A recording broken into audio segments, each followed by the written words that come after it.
উচ্চতা 3.5 foot, চওড়ায় 2 foot, অতি ক্ষুদ্রতম হস্তচালিত তাঁত এবার জায়গা করে নিতে চলেছে দিল্লির মিউজিয়ামে। নদিয়ার শান্তিপুরের এক শিল্পীর হাতে তৈরি এই অতি ক্ষুদ্রতম তাঁত 2-1 দিনের মধ্যেই পাড়ি দেবে দিল্লির উদ্দেশ্যে। কলকাতার এক প্রবাসী এই অর্ডার দিয়েছিলেন তাকে। এরপর মাত্র 10 দিনের অক্লান্ত পরিশ্রমের নিপুণ কাজের সাথে ফুটিয়ে তুলেছেন এই হস্তচালিত তাঁত।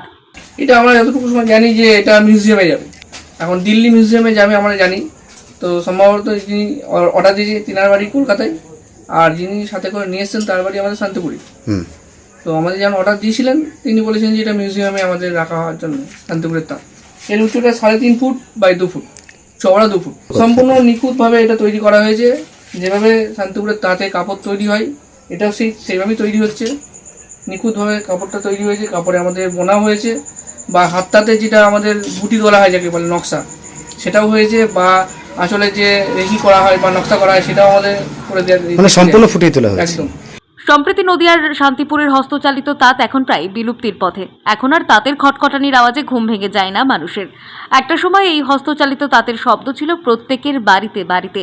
এই শিল্পের ওপর নির্ভর করেই জীবন জীবিকা ছিল গোটা শান্তিপুরবাসীর। কিন্তু সময়ের পরিবর্তনে অত্যাধুনিক বৈদ্যুতিক চালিত তাঁতের কারণে মুখ থুবড়ে পড়ে অতি প্রাচীন শান্তিপুরের হস্তচালিত তাঁত। এই শিল্প ধ্বংসের পথে চলে যাওয়ায় এখন অন্য কর্মের সাথে যুক্ত হয়ে জীবন জীবিকার রাস্তা বেছে নিয়েছেন তৎকালীন তাঁত শিল্পীরা জানাচ্ছেন বর্তমান পরিস্থিতিতে হারিয়ে গেছে এই হস্তচালিত তাঁত। কিন্তু দিল্লির মিউজিয়ামে শান্তিপুরের ঐতিহ্যবাহী হস্তচালিত তাঁত জায়গা করে নেওয়াতে অত্যন্ত গর্বিত তারা। দেশ বিদেশের পর্যটক থেকে শুরু করে গোটা ভারতবর্ষের মানুষ মিউজিয়ামে গেলে এবার দেখতে পারবে শান্তিপুরের ঐতিহ্য হস্তচালিত তাঁতের সুদর্শন চিত্র। উল্লেখযোগ্য বিষয়, এই ক্ষুদ্র তাঁতে রয়েছে শিল্পীর হাতে তৈরি নিপুণ কাজ।